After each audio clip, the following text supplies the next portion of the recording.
it is sad to see, right? Because since Dorit has come on to the show, you can tell that she really did love PK, and to have to see their relationship kind of like go through the motions to this is now where they're at now. It is sad, right? You never want to see a like a marriage or even a relationship kind of fall apart.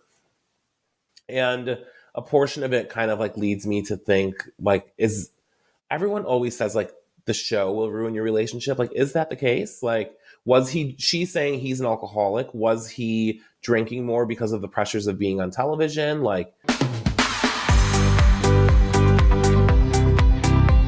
what's going on, guys? Welcome back to another episode of Bravo by Gays. What a week we have had. We got a lot to talk about. We had Potomac on Sunday. We had New York on Tuesday, Real Housewives of Beverly Hills. We had Real Housewives of Salt Lake City. We had Real Housewives of Orange County. Bravo really fed us this week. There was so much going on. Five different franchises of Housewives were on this week, and I couldn't tell you the last time that happened. I really want to talk this week about OC, the final part of the reunion, and just the overall season in general. I want to talk to you guys about that amazing Real Housewives of Beverly Hills premiere that we had, and there is some news that we got to cover as well. We had the Southern Hospitality season 3 trailer, and just a couple other pieces of news I want to talk with you guys about. First and foremost, though, let's get into Beverly Hills. I can't even wait anymore, so let's start there and then we'll get moving. All right, guys.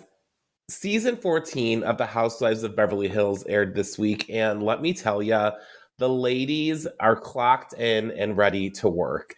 This premiere was so freaking good. I watched it probably 3 times. I couldn't get enough of it. I mean, we have Erika, we have Dorit, we have Kyle, Sutton, Garcelle, we have Bozoma, who is the new housewife, and Jennifer Tilly is in there. We have Kathy Hilton, who's back. Like, it was just, I was so happy to see their faces. It was amazing. I did love the premiere because it really did. They just got right into it and didn't waste any time. First and foremost, though, they started off the premiere with that song that's like, I Love My Life. And I've been searching for that song ever since they dropped like the first 7 minutes, like a couple of weeks ago. Nobody on the internet has been able to find it. And I have been searching up and down. I've been talking to people in my DMs. Like, I like Shazammed it. I don't know if it's just like a mix that maybe the production company came up with, but if that is, I need them to release like the full song because I need that on repeat in my everyday life. It is so freaking good. And so many people agree with me because everyone's asking me what song that is, and I have no idea. I'm asking all of you. But I was obsessed with it. So I really did love the way that they just kind of got into it right away with everything.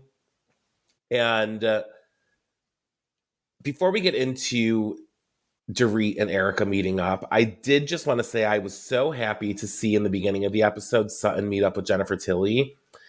Jennifer Tilly is hilarious. I've obviously, like, if you're around my age group, you know who she is. I've known who she is forever. But to see her excitement around like seeing Sutton was just like so much fun to see the way she yells her name and she's like, Sutton! Like, I feel like that would be me if I ever saw Sutton in real life. Like, just that excited and like happy to see her. Just because I love Sutton so much. But it was so nice to see like us start off with Jennifer Tilly and Sutton and like them talking. Just really seeing that we're going to get to see a lot more of her this season. All right. Erika and Dorit meet up at this like Palisades furniture store. The building looked cool as hell. I was like, oh, what the hell is this place? It looked like a convention center. It was stunning from the outside. So Erika is wanting to really redecorate her home. I guess the furniture in her house really makes her feel still attached to Tom Girardi. So she's looking at this furniture. Let me tell you the prices on that stuff, and it really took me back to like the beginning day, like the early days of Housewives, because they would always show you the price tags on things. And to see that like some of this just like decorative furniture would cost $10,000+ was ridiculous. But I also miss that about Housewives. I miss that they would always show you the price tags on things, or like tell you how much their like bill at dinner was. Just like stupid stuff like that really gave you kind of like an inside look as to like how much they spend. And I loved it. They didn't even really get to do that much shopping though, because as soon as Dorit arrived to meet Erika, Dorit told Erika that she has good news and bad news. And Erika was like, okay, give me the bad news first. So they sat down and Dorit was like, PK and I decided to file for separation. Erika was like in shock almost, it seemed like. And she's like, oh my God, I'm going to start crying. Of course, Bravo did like the edit, or the production company did the edit of them flashing back to BravoCon, where Erika was asked, like, who do you think the next couple headed for Splitsville is going to be? And we've all seen that clip where Erika says that it's going to be Dorit and PK.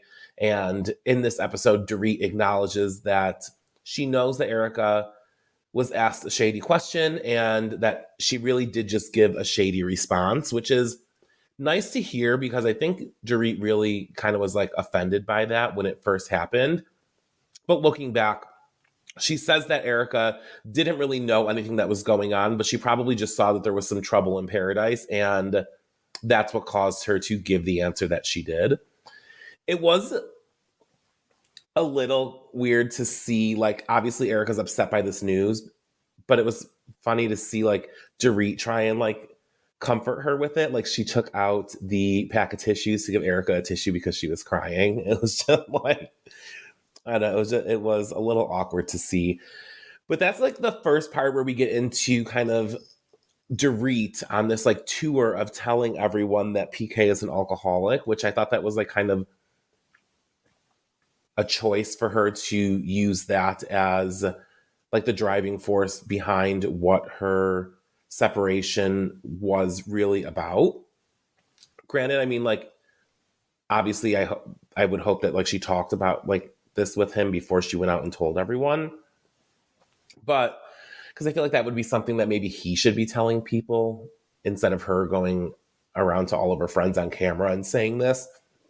And she said it multiple times throughout the episode. I mean, she said it to Erika. She said it to Kathy Hilton at Kathy's house. She said it to Bose as soon as they met each other. Like, it was just, I felt like she was really pushing like that narrative as the reason to them going and getting their separation.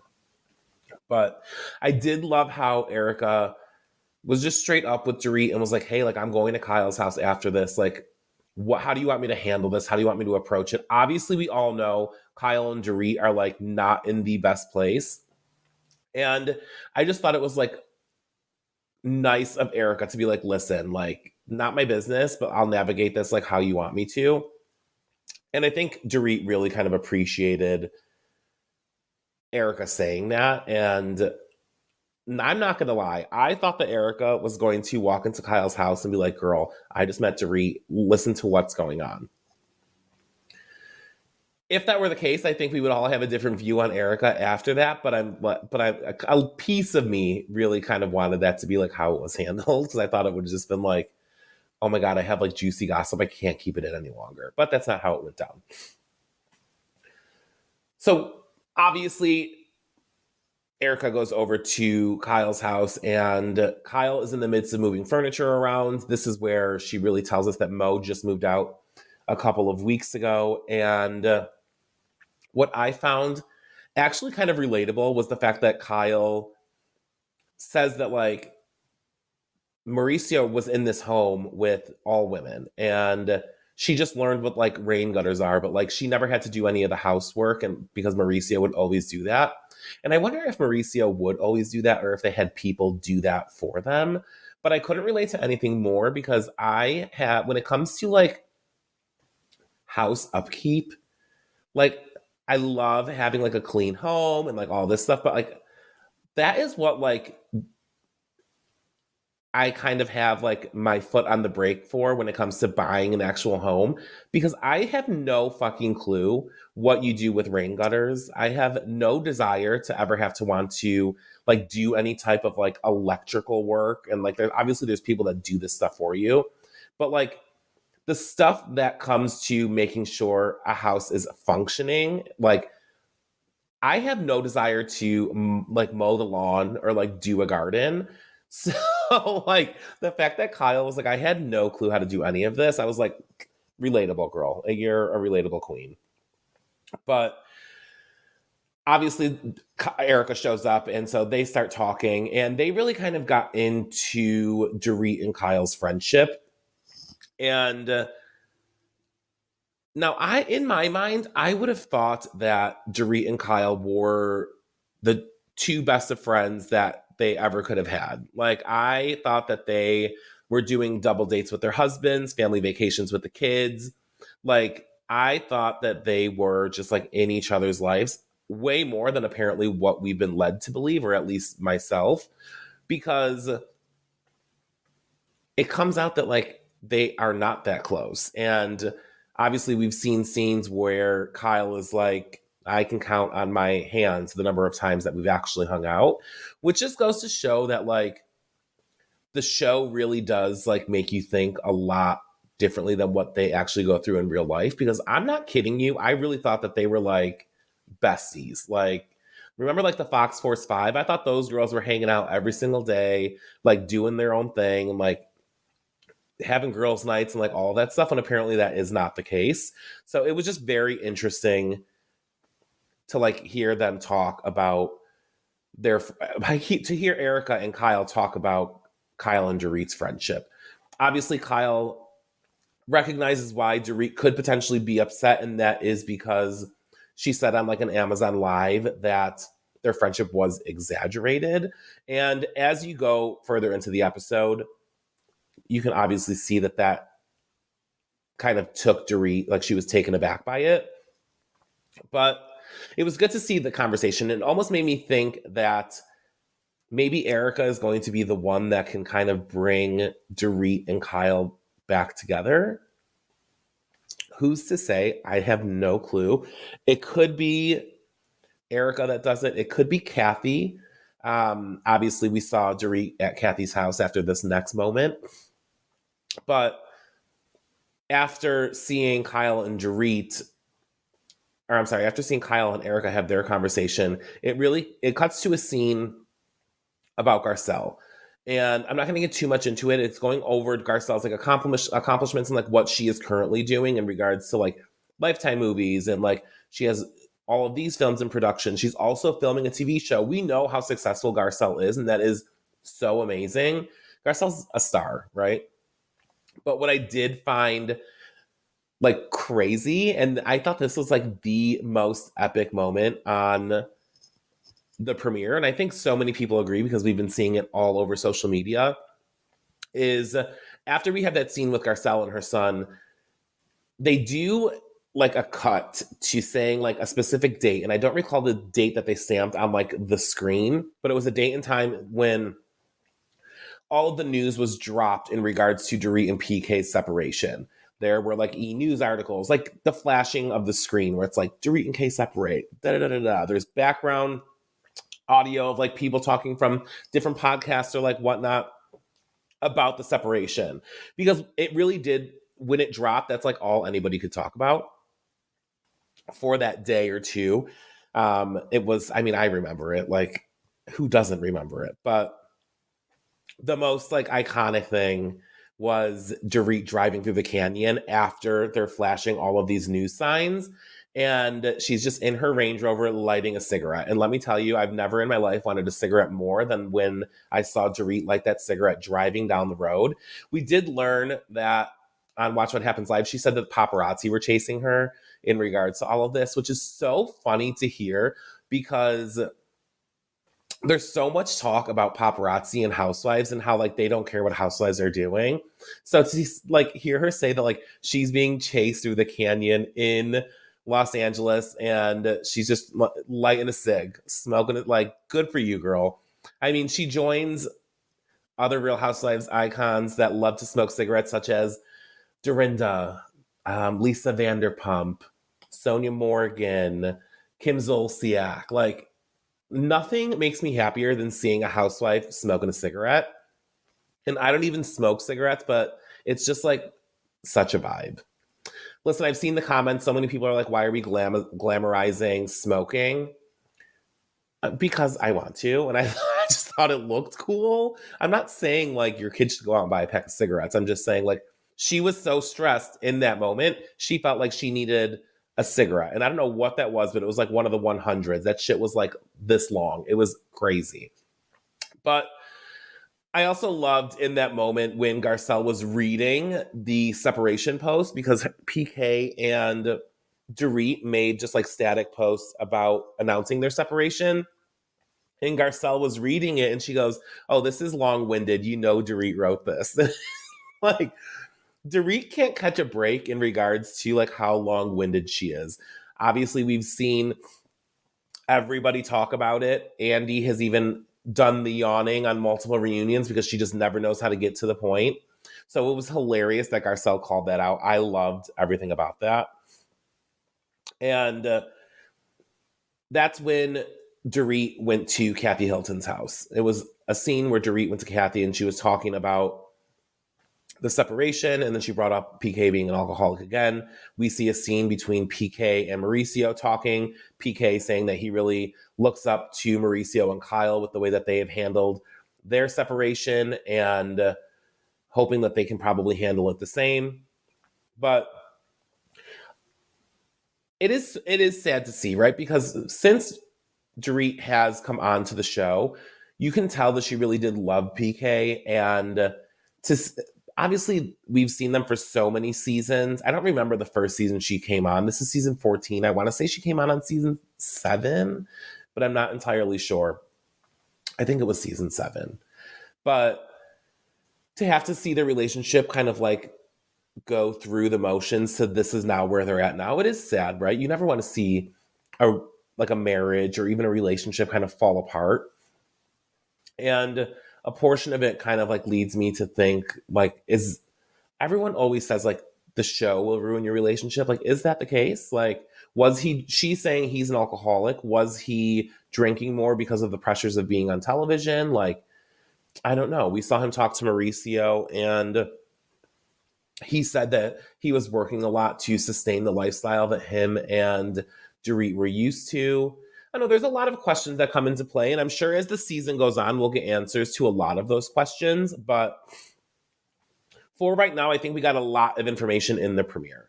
And I think that they were both very forthcoming with the separation. They didn't hide it. They were like, we learned within the first 5 minutes, we learned about it. So I'm sure that we're going to hear more about it. Dorit is clocked in. She is ready to work for season 14. She is coming for like what almost seems like a takedown on Kyle based off of the trailer. Who knows what's going to happen with that? But we see them get into a little bit of an argument at the end of the episode at Sutton's surrealism party, which is where I want to go to next. Sutton has this surrealism party, and let me tell you, the girls looked crazy as hell. It almost reminded me of that scene from Roni where they all go to dinner in the Hamptons, and it's like Bethany, Carol, Luann, Sonia, Dorinda, Ramona, and they all look like they're wearing the craziest freaking outfits. And Bethany is like, we all look fucking nuts. Like, we're all going to different parties. And then Sonia is the one that looks the most normal out of all of us. And it is so funny. And like, that's kind of like, obviously the theme of surrealism is everyone's going to have their own interpretation. But I was like, oh, I kind of wish it was just kind of like a cohesive maybe theme amongst the ladies, at least. I don't know. We had Sutton and Kyle in like antlers. We had Jennifer Tilly dressed like a swan, which I thought was hilarious. She looked crazy as hell, but I loved it because she came in with that swan neck off her dress screaming, Sutton! Like, I just love that we're going to get that from her probably every scene that we have where she's meeting Sutton, and I'm okay with that. It makes me happy. And Dorit shows up in I don't even know what that was. Sutton told her she looked like a condom, but it was like this plastic dress, and she had like a dish on her head that was sideways. She looked great, don't get me wrong. But I mean, listen, I'm sitting here, obviously, as you can see, in a Loverboy hoodie, so I'm no one to judge someone's interpretation of what surrealism is, because it's like I'm sitting here talking about that. It's like the Met Gala, like people sitting at home eating popcorn on the couch, and you're talking about people in couture looks. Like, I have no right to judge, but it was crazy. I'm sorry, it was crazy. But this is really the moment where we get to meet Bozoma, who is the new housewife, and let me tell you, I'm already obsessed with her. She comes in like in this. I want to say it was like ivory. I don't know. She looks stunning. Regardless, she looked amazing, and I I was like, oh God, like this woman is gonna bring it. I like literally cannot wait to see. So real quick, Bozoma is obviously the new housewife on The Real Housewives of Beverly Hills. But I was on TikTok the other day and scrolling, and Bethany Frankel had a TikTok, and she was like, "Oh my God, I just met this woman at the airport," and she was like, "Oh hey, it's me, Bozoma," and Bethany was like, "Oh yeah, you were on my podcast. Actually, I think you were the first guest on my podcast," because she was the chief marketing officer of Netflix, and she was like, "Oh yes," and I'm on the new season of Beverly Hills Housewives. Bethany had no idea. They were on the flight together. Bozoma was just leaving New York City from doing press for the show. It's crazy how small the world is. Like, I know, like, even in my life, I think like some connections that people have, I'm like, how do, like, it's just wild, right? Like 6 degrees of separation. I don't know. Regardless, but it's even crazier like in the Housewives universe. Maybe because I don't know. Maybe rich people just all know other rich people. I have no clue what it is. But it's crazy that Bozoma was Bethany's first guest on her podcast. Bethany was on Roni. Now Bozoma is on Beverly Hills, and Bethany had no clue. I don't know. It's wild, but I loved it. So Bozoma meets the ladies, and they are like, "Oh, like, what do you do?" She was the chief marketing officer for Netflix. She was the chief brand officer for Uber, and she's going through this like list of accomplishments in her career. And I was like, "Oh my God, like this woman is major. Like, what a catch for the Housewives. Like, she's going to bring it. She's so successful. She's got to be loaded. She's retired, and she's like in her mid to late 40s. Like, she's got to be rich bitch, and I'm here for it. I love everything about it. There was a moment between Dorit and Bose that I really loved as well, and it was like one of those moments where like girls are like in the bathroom at the club, and you just divulge all of like your most personal information to each other within the first couple of minutes of knowing each other, because this is when Dorit was telling Bose like, "Oh my God, I'm separated after 9 years of marriage, very young children. He's an alcoholic." Like, again with the alcoholic thing, Bose was telling Dorit like, "Oh my God, like I was separated after 10 years. Unfortunately, her husband had passed." It was just like this. And at the end of that like little moment, Bose was like, "Why am I confessing all of this to you?" Like, it was just wild to see. But I did love that Bose said like she can really tell instantly if she's going to have a connection with someone. And she did say that like she loves Dorit. And I'm not going to lie to you. I love Dorit too already. And I have never not loved Dorit, but this premiere, she brought it. Like, it was amazing. But I did love as well when Garcelle got to the party. She could not care less about Dorit's existence. She said hello to everybody except for Dorit. And I was like, you know what? Garcelle doesn't fuck with you.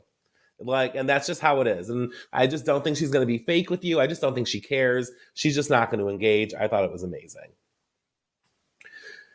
There was a moment as well, and it was at this party. There was a lot that happened at this party. I think it was like a little more than, I think it was like almost half the premiere. But there was a moment where it was Kyle, Garcelle, and Erika that were sitting down having a conversation. And Kyle was telling Garcelle that Mo had just recently moved out, and that she knows that there's a lot of curiosity amongst the ladies about what's going on with her based on stuff that's going on in the headlines, and that she's not going to use the person's name who it's in regards to.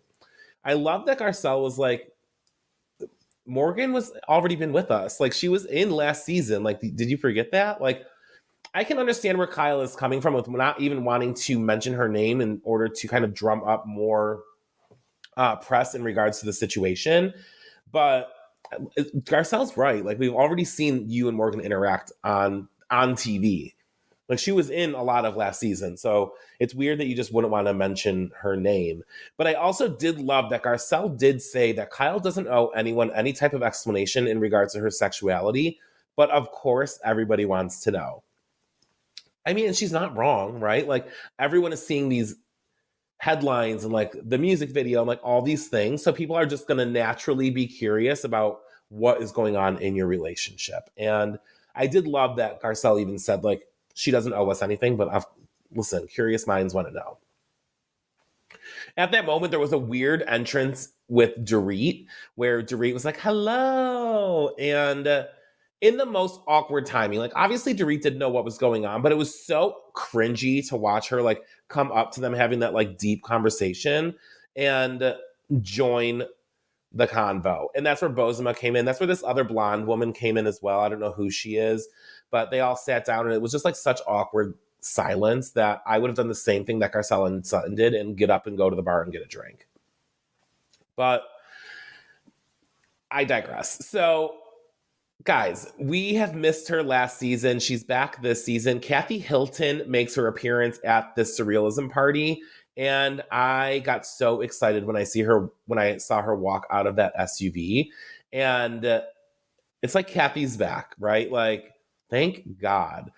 Just because she's so funny and like quick, like she's just hilarious in everything that she does. Because within 45 seconds of her even being on television, she's taking her hair extensions out. And it was so freaking funny. And those are the moments that I love seeing Kathy on TV because she does stuff like that. Who's hunky dory? She takes her hair extensions out. She has to travel with the box fan. She's walking around in her hotel slippers. Like, I mean, she can do no wrong in my eyes. She really cannot. Now, Sutton had this performance at the party. I don't know what the hell this like Erika Jayne wannabe was, but I'm glad that the ladies like got into it and were enjoying it. It was wild. Like, I was like, wait, did she just say that in the song? Like, I don't even think Erika has a song like that. But whatever, I enjoyed it. Don't at me because I'm probably going to download it because I was like, I want to hear all the lyrics. But the girls were dancing. They were having fun. We end the premiere with a moment between Dorit and Kyle. Their little altercation is starting at the end of the episode. And Dorit was like not holding back. It's almost like she was there to like have this interaction with Kyle and didn't know like how it was going to go. Almost like she was ready for a fight. And Dorit's just saying that like she's not going to put up with this shit anymore from Kyle. And I was like, well, damn, girl. Because based on the trailer, we see her going at Kyle a couple of times, like coming for Kyle's neck. It's almost like she's like, okay, everybody knows that like this is Kyle's show, but Dorit's like, well, I'm going to show you guys that like it's not. It's an ensemble cast. I don't know. I loved it. I will say, though, that is where the premiere episode ended. If you want to see the first 7 minutes of next week's episode, where they continue through the argument, and we get a little glimpse at the beginning of Bose's story, that is up on my social media. You can see it over on TikTok. You can see it over on Instagram. So make sure to go check that out because that's where I'm giving you guys the previews, the sneak peeks, all that stuff for the shows that are currently out. And like I said before, the ladies clocked in. It was a 10 out of 10 premiere for me, and they're ready for season 14. And they all did. They all came to work, and kudos to them. Good job, ladies. I thought it was an amazing, amazing premiere episode. All right, guys, let's head over to Orange County. All right, so we had the final part of the OC reunion, and let me tell you, the season overall, I was obsessed. I've said this multiple times over many episodes that I really think that the ladies this season kind of brought me back in. I've said it before. I've never really been a huge Shannon Storms Bedore fan, but let me tell you, by the end of this, throughout the entire season, but especially after part 3 of the reunion, I am a Shannon Bedore stan account. I love her. I think that she put up with so much shit and handled herself very well, better than probably anyone could have. And I just really hope that we don't have to see Alexis Bellino again. I just don't like the way that she kind of handled herself in the reunion or the season overall. And I think it would be nice to give Shannon a break and just be on season 19 with her friends and like let her move on. Because it doesn't seem like Alexis will let the mouse go when it comes to Shannon and Johnny J. So last night's reunion was very like Shannon, Johnny J, and Alexis like centric. There were multiple interviews that were shown that were done between John and Alexis in production, and him just kind of like saying what he had to say. And I will say this: the man has said multiple times that he does not want to be in the public eye. And I love that Andy even asked the ladies, like, who here thinks that John Jansen wants to be a public figure? They all raised their hands, and Alexis was like, no, he doesn't. No, he really doesn't. Lies. Yes, he does. Yes, he does. Because if he didn't, he wouldn't have gone and sat down and done the interviews. He would have let you just do your job on your own. But no, he wanted to make sure that he went on television and gave his side of the story to kind of almost make Shannon look worse. And it was just kind of like a douche move. I'm just not a fan of Johnny J. So I did love my girl Emily and how like she had Shannon's back so hard. I was like, that is true friendship. Like, I just loved it so much. Emily was not holding back. I love that Emily called out Jen for the way that she is friends with Alexis, but she doesn't give Tamara the same grace. Like, it was just everything overall I thought was amazing. I loved them, and I'm not going to go through each moment. I'm just going to kind of give you what I actually liked about the last season of the reunion. I loved that there was a moment between Tamara and Shannon, and that Tamara had like that text thread of like her showing support and how she really does truly love Shannon. I love that there was that moment where they hugged, and Andy even looked at her like, keep it up, like at Tamara, and was like, keep it up, like you got to keep this going. Almost like you guys are meant to be friends, like all of it. And I'm interested to see how Tamara and Shannon come back from this. I mean, even at the end, which I was very shocked about, I thought it was just going to end at the reunion, but no, they picked cameras up 36 hours after because they all met at Emily's house. And Heather was saying that after the dinner that they went to, after everything was wrapped, that at dinner, John was saying that that night that Shannon had her accident, that she had hit him.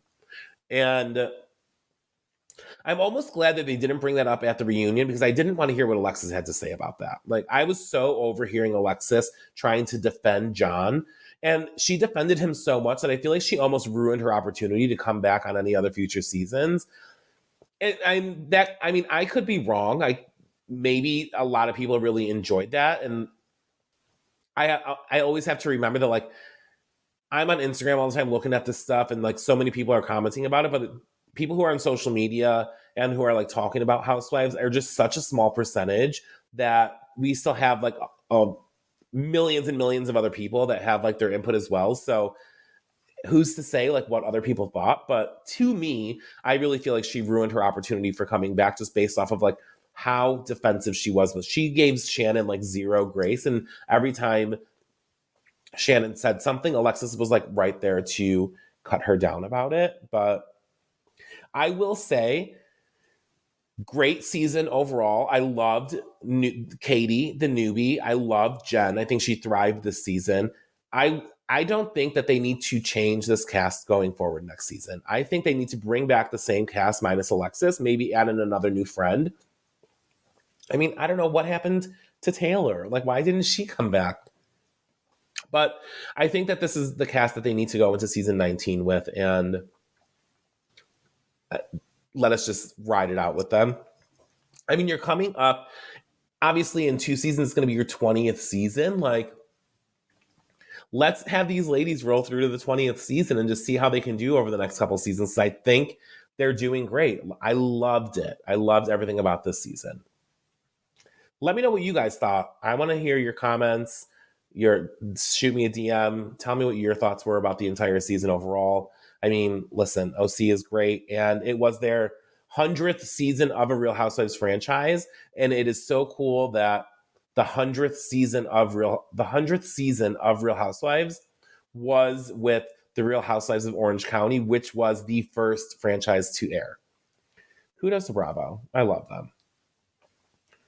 All right, guys, just some news that I want to talk about with you guys that came out over the last week. I want to start off with some sad news. Unfortunately, it was announced on Friday that Karen Huger's manager, Matt Byers, sadly passed away. A lot of the housewives from Potomac have, even Jersey, Melissa Gorga posted something, have expressed their condolences in regards to his passing. You guys may remember Matt as he was her assistant when Karen had to go in and do her press conference in front of the ladies in regards to her tax issues. And he's just always been like a figure there in Potomac with the ladies, especially Karen. So my condolences to Karen, to Matt's family and friends. That is so sad. And I'm sending them nothing but love. All right, guys. In other news, while we're talking about Potomac, it has been announced that Ashley Darby finally filed for divorce from Michael Darby. And this is the statement from TMZ. I'll just read to you quickly. Ashley Darby and her estranged husband, Michael, are finally moving forward with their divorce. Online court records show the Real Housewives of Potomac star filed to end their marriage more than 2 years after separating from Michael Darby. It sounds like the ex's divorce will wrap up pretty neatly. Michael told TMZ they've already reached an amicable and fair settlement, further sharing that they had a prenup, and he did say that Ashley's lawyers filed their agreed settlement with the court, and that includes the decision to share custody with their 2 children, sons Dean and Dylan. Thank fucking God this is going to be quick for her. She just needs to get away from that man. Ashley Darby's so hot. I can't wait to see like who she ends up with, like soon, hopefully soon. Obviously, we've seen her with Luke. She's been like spotted with like a couple other guys. And listen, she can get it. Ashley is a stunning woman, and I can't wait to see who she ends up with. I mean, I want to see her dating on Real Housewives of Potomac. I think hopefully that'll come like next season. We did get the trailer for Southern Hospitality Season 3. And guys, that was so freaking good. So much is going to happen. Season 3 of Southern Hospitality premieres on Thursday, June 2nd at 9 p.m. And the trailer started off with a wedding in Vegas? Like what? Obviously, we know that Joe Bradley and Maddie Reese are dating, and it starts off with a teaser of a wedding that happened in Vegas. Now, did this wedding actually happen? I do not know. I'm not going to pull the same like response I had in regards to the same response that everybody had in regards to the New York prank, because I don't know what the situation is. Let's watch the show and find out exactly what happens. I can imagine that probably would be towards the middle or end of the season, but I'm excited. We have some newbies. We have we have newbies. Austin. We have Lake. We have Michael and Molly are the newbies. Unfortunately, not returning is Oshin, who is the milkman. We don't have Lucia, who I'm so upset about because I loved Lucia on Southern Hospitality. And we do not have Mikkel. Now, Mikkel, I'm not really surprised about because he really wasn't even in season 2. So I'm not shocked that he isn't returning to season 3. But the trailer is bomb. If you want to watch it, it's over on my Instagram. It's about 2.5, 3 minutes long. Returning, we do have obviously Leva, it's her place, Joe Bradley, Maddie Reese, Will. There's some drama that's going to be going on with him. We have Emmy, TJ, Mia, my queen. I love her. She's back as well. And Brad and Grace Lilly. So big chunk of the original crew coming back. And then we have the 4 newbies. So that's going to be a great season. I'm telling you right now, do not sleep on Southern Hospitality. If you have not already watched it, seasons 1 and seasons 2 are available on Peacock. Go and watch it before the premiere. It's so dramatic and I love it. I just can't wait. I have been waiting for all things Charleston to start. So we're going to have Southern Charm, which airs on December 5th. And that is going to be the lead-in show for Southern Hospitality in January. Southern Charm is airing on Thursday, December 5th at 8 o'clock. Or I'm sorry, at 9 o'clock. It's probably going to be in the 9 o'clock time slot until Southern Hospitality starts. And then it's going to go to the 8 o'clock time slot. In other news as well, Shannon, after the reunion on Thursday night, went online and posted receipts that she has paid John Jansen in full in regards to the loan, saying enjoy and tagging John and Alexis. Now, that's a savage move. I love it. Kudos to you, Shannon. But she came with actual receipts that this has been taken care of. Also, we got the release of the Traitors Season 3 cast photos. Now, from Bravo, we have Sierra Miller, we have Dolores Catania, we have Dorinda Medley, Robin Dixon, Chanel Ayan, and Tom Sandoval. They look amazing. Traitors is coming up. That's another show, Season 3. If you haven't watched, go watch 1 and 2 on Peacock. I literally cannot get enough of this show. It's amazing. And that's all I got for you guys this week. I mean, there's so much that's coming. Next week, we're most likely going to be talking. Oh, you know what? Actually, guys, no. Next week is the holiday. So I'm not going to have an episode for you, but I will have one the week after. But we have so much to cover. There's so many shows coming out. Obviously, Beverly Hills just started. Potomac is still on. And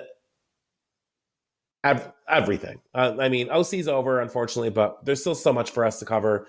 But until next time, I hope that you guys have a good holiday, a great Thanksgiving. I'm thankful for all of you, so I really appreciate you guys tuning in. Make sure that you are rating, reviewing, subscribing. You have friends or family that like Bravo, send them a link to the podcast, invite them over to the party, and let them enjoy as well. And I will see you guys in a couple weeks. Love ya. Bye.